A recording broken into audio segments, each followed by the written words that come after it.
Hi Gastropals, it's Tiny Small Fry here again, and I've been a bit absent of late from making cooking videos, largely because my daughter seems to have taken over the kitchen a lot just lately, and I think it's quite important to encourage her to get on with it and do her thing. And secondly, I've been having a bit of an experiment with home brew kits that were bought for me for my birthday recently.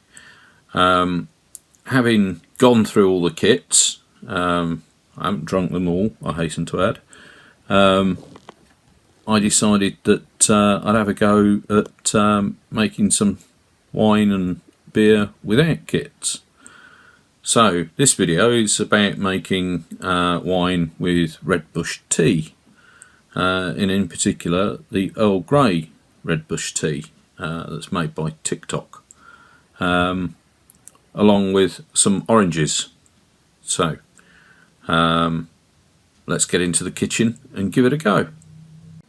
Right, so one of the key things about home brewing is not just cleanliness, but also getting organised and making sure all your kit is sterilised. So what I tend to do is I actually make a big batch in one hit. I've got a couple of demijohns and a brew bucket, a 40-pint brew bucket. And what I tend to do is I put a gallon of warm water in the brew bucket, and then I get hold of some brew cleanse from Wilko. So 4 teaspoons of that go into the brew bucket. I then stick my jug, corks and anything else I'm going to be using during brewing and put it in there.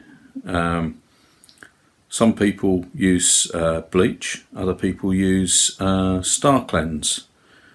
Star Cleanse is, I believe, you don't have to rinse afterwards. The brew cleanse, yes, you really need to rinse it.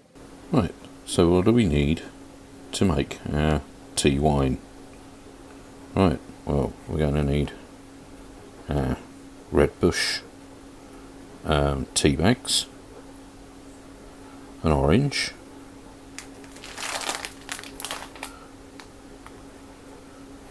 some sultanas, sugar,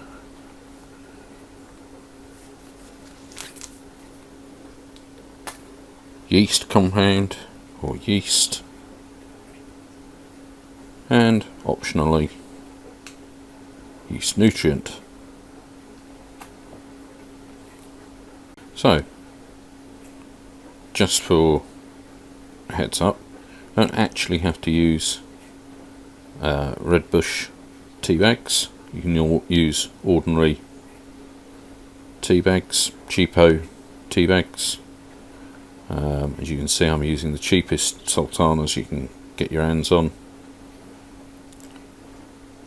and run-of-the-mill sugar and an orange, but you could use lemons or whatever citrus fruit you've got in place. That's just basically to help with acidity, I believe. Right, so here we are with our starting position of 4 red bush Earl Grey tea bags. Right, so boiling away in here we have 2 oranges de-seeded and sliced up, 200 grams of sultanas, 5 roobush Earl Grey tea bags. They're the from TikTok. Do some, you can find them in Tesco's, and 3 litres of water. And the plan is we get the liquor nice and steeped up, and that should then make quite a nice tasting brew.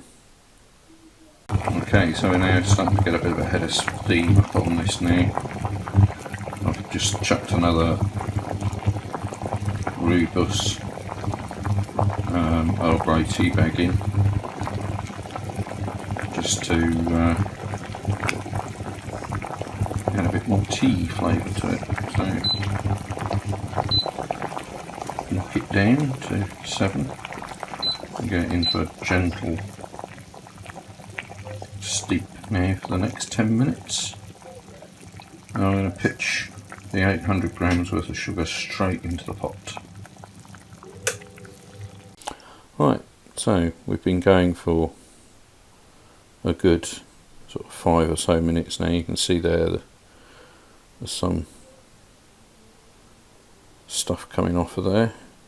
And now we're going to pour 800 grams of sugar in there and stir it around so that it actually melts into the brew.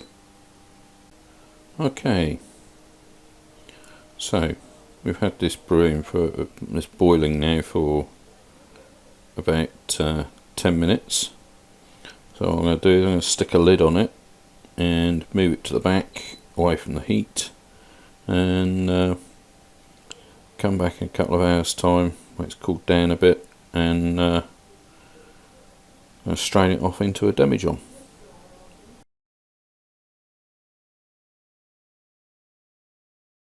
Is over here a muslin cloth, cheesecloth, whatever you want to call it, that I've scalded in some boiling water. I'm going to squeeze out and put in a funnel in the top of a demijohn, and then I'm going to push the rooibos tea through it to strain out any of the sultanas and any stray rooibos leaves or anything like that. So my muslin cloth, the demijohn, and unfortunately because I don't have a GoPro or anything like that, I'm using my iPad. I can't show you me actually physically pouring, but I'm going to be pouring from the thingy bob there into here.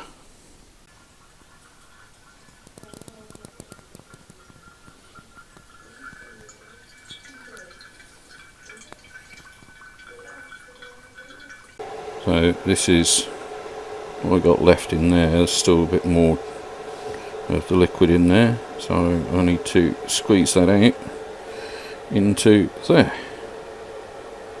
with my sterilised spoon. Right, so what I've done now is I've squeezed out the rest of the juice from the pulp that was left in the bottom of the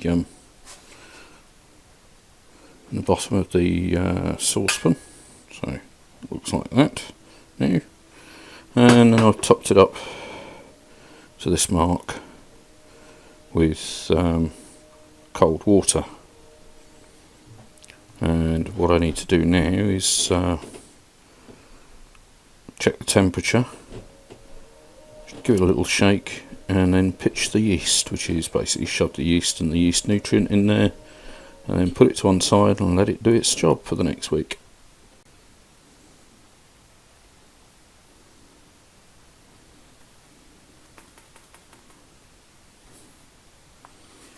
That's probably rather a lot of yeast actually, but crikey. That's dispersed out rather well. Right, trying to be clever, I just spilt half of a teaspoon of that in there. But my little box, never mind. We got some of it in there anyway. Now I just need to give it a nice hefty shake, stick the airlock in, and set it aside, and we're done for the evening. So I started this about 10-15 minutes ago, and already here she goes, here she goes, here she goes. Go on, go on, go on. Nearly there. Push, push, push. Ah. That's going to be going like a train tomorrow.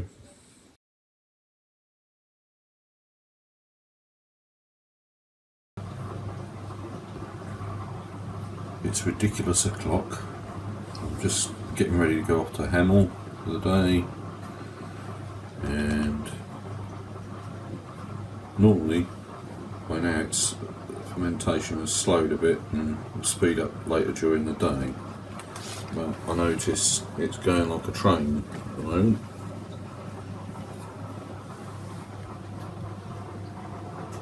Can't really see much on the camera, I haven't really got the light properly in here. It's going like a madam. I should cover it up in case. I'll look at the liquid level is about there. There's plenty of expansion room. It should be alright.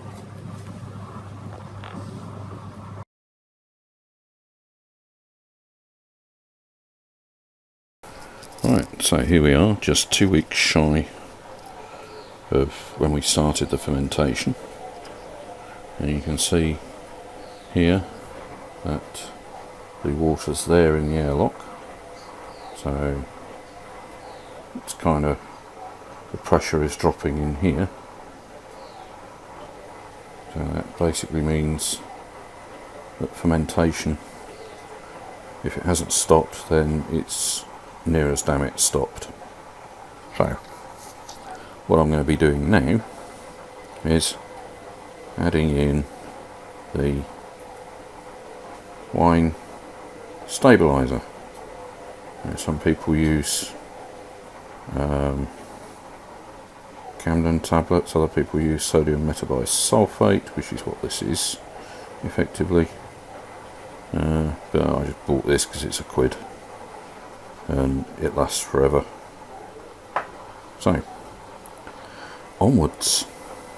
Right, so although the sun's over the yardarm somewhere else, it is only lunchtime here. I'm not going to taste it. I'll probably have to have a little taste later. But this is what it looks like. It's like orange squash, isn't it? And there's a bit of an orangey smell to it. It smells rather nice actually.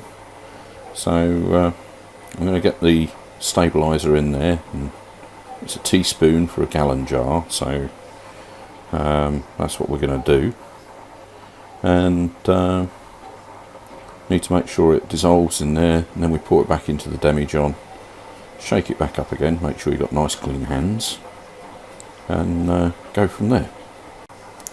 Right, do your level best not to actually inhale the damn stuff. It's rather a dusty thing. Right, so that's me stabiliser in. I need to get a sterilised spoon and stir it. Basically everything needs to be sterilised. If you don't sterilise it, then, right, my finger's in shot there. If you don't sterilise it, then it causes all sorts of problems, and basically you end up with vinegar or a horrible tasting thing or fungus that makes you ill in your wine. Right, so there we go. The stabiliser I poured in through the top, and with clean hands, put your hand over the top of that bung there. I tend to slot my fingers through these hoops here to hold it steady, and push down really hard with the palm of your hand to make sure there's a seal. Pick the thing up and shake the devil out of it. And then what will happen is, because fermentation produces carbon dioxide, the carbon dioxide will come out of here and into here, so pressure will build up. So you need to make sure you gently release the pressure, and do that several times. It's called degassing the wine, because you don't really want it gassy. It's not a sparkling wine. That's not my intention. But the problem with that is, of course, then it brings up all the yeast and puts it back into suspension. However, that's good, because that means the stabiliser stuff that we're using will contact all of the yeast and tell it to stop doing its business. Well, actually, it's a chemical reaction. They don't talk to one another. That'd be stupid. So milky ain't so bad, because what we will do then in 24 hours time we will add in the other stuff, which names escapes me, that basically binds onto the yeast, and then you put another thing in there that basically pushes it all down to the bottom, and then by about Monday, Tuesday it'll be ready for bottling.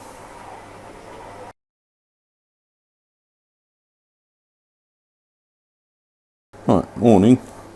It's Sunday morning, and 24 hours after I put the wine stabiliser in, you can see there that there is a very definitive graduation from the top here. I've backlit the demijohn with a torch just to make it a little bit more clearer that that's cloudy, that's quite clear.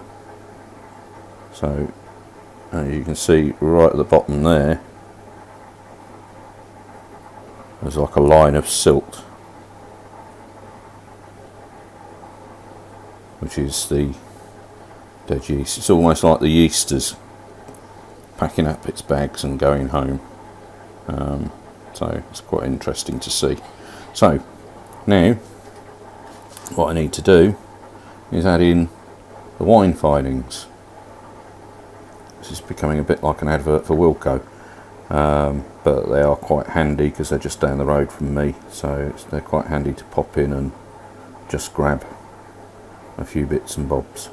So you've got wine findings A, that goes in, and then an hour later wine findings B goes in, and this is a product that's not vegan friendly, not vegetarian friendly either, because I do believe it's made from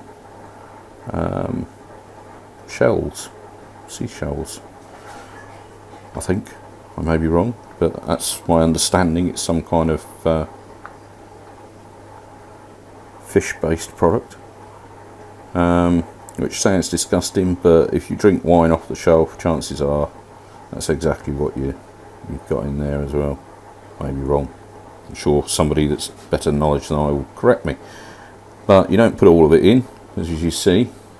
It's sufficient for 30 bottles, so you put about just under a third of that in, just under a third of this in, seal it back up, and then it's ready for the next lot. I don't know how long it lasts for, or whether you have to shove it in the fridge or not. I'm going to Google that in a bit and find out.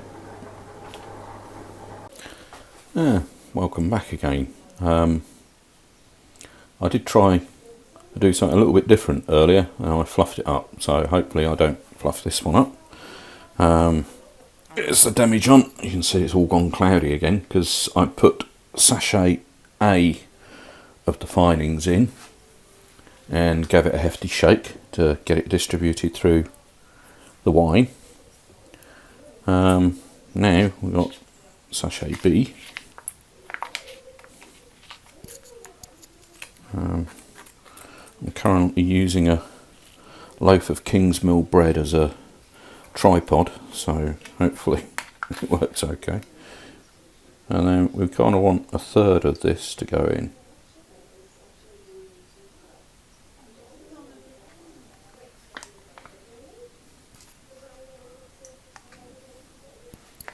Right, and then what I'm going to do is hold it over as close to the stuff as I can do, and then seal it with a peg, and then that will go in the fridge in a minute. Find somewhere for that to prop up against for the moment. Right, so now we're back. You've just seen me put sachet B findings in there. That's went and washed my hands so they're nice and clean, because you remember I said about shaking the demijohn. Well, this is kind of what I tried to do earlier and show you with sachet A. Unfortunately I recorded before I did it and then managed to switch off the recording because I think I touched something on my headset.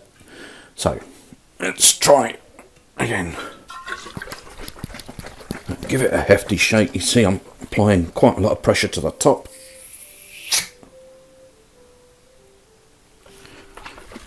And what this does is it helps degas the wine, but also gets everything through the middle of it. You can see there's probably quite a few bubbles there.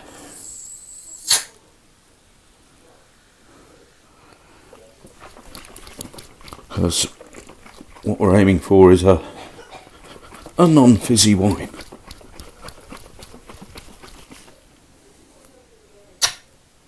And you can see all the yeast and sediments now distributed back amongst the wine, which is not what we want really, but you'll see as I apply that, there's pressure inside there. Let's push that down, so that may bubble away for a little bit.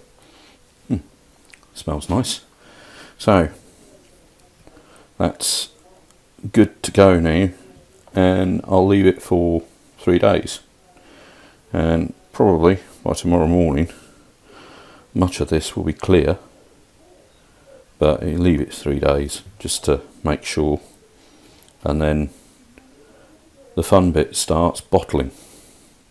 And normally I get drenched when I'm bottling because I get water everywhere because I'm a mucky pup, but we'll see how we go. So literally I just turned my back for a few minutes to go and gather some things from the other room and tidy up and put my iPad away from filming. So we're about 2 minutes in of me having done the shake video, and look, already it's starting to clear. So that's going to be pretty much crystal by tomorrow morning, I would imagine. So tomorrow night should be ripe for bottling, although I do like to leave it for a couple of days, but I'm out of town for a couple of days this week, so depending on how clear it is tomorrow, I may do the bottling video tomorrow night.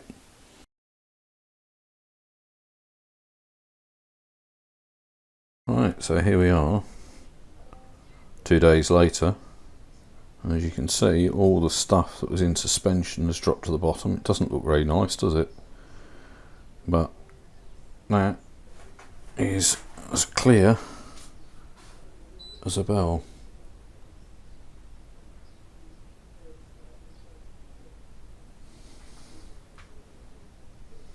Right, so now it's clear. I'm going to bottle it. No, difficult for me to actually show a video of me bottling it, but it basically involves sterilising a length of PVC pipe. There's loads of videos online showing you how to sterilise stuff.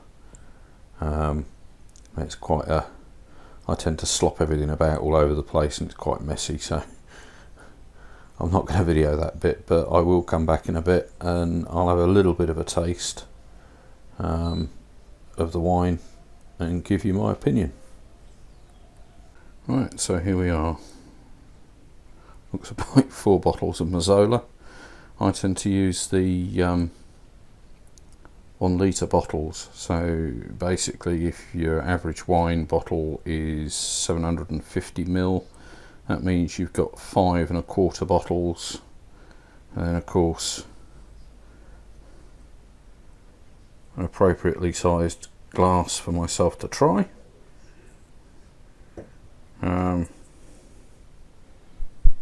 Rather a lot of sediment in there and about 1 millimeters worth of alcohol, but clumps started coming up in the final bottle, so that's the bottle I'm going to put in the freezer to harvest off the water crystals, chuck them away, strengthen it up a little bit so that then we can mix it with some lemonade and sort of like a liqueur type thing.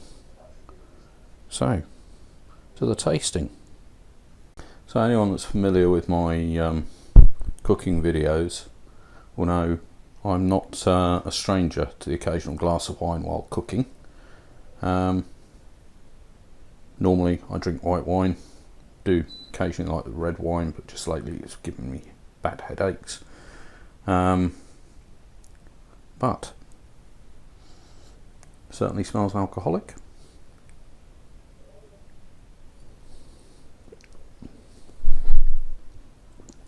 bit of a fizz to it.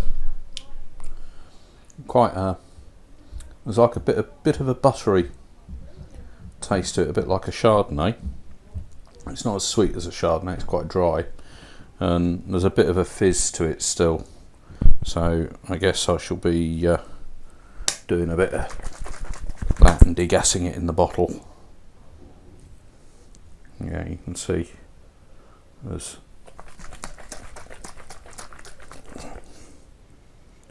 still a bit of carbon dioxide in there coming out, which is no bad thing, but you know, when you're gonna drink it, I suppose pour it out into a jug and leave it in the fridge to become quite cold. So just a little reminder, there was 2 oranges, 200 grams of sultanas, both chopped up, and there was about 4-5 red bush Earl Grey tea bags. So they're quite a speciality. You can get them made by TikTok. Not sure who else does them, but they're the ones we had in the house and thought we'd give it a go. And not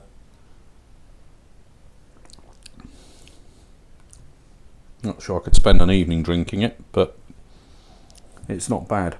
It's, you know, for a budget wine, what it cost, 50p for a couple of oranges, 25p for the 200 grams worth of sultanas, obviously water, about 800 grams of sugar or so.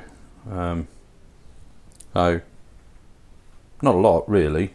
Yeah, obviously when you factor in the cost of the kit, it does make it a little bit more expensive, but if you're making a hobby of it and you're going to do it throughout the year, then you could probably get quite good at it.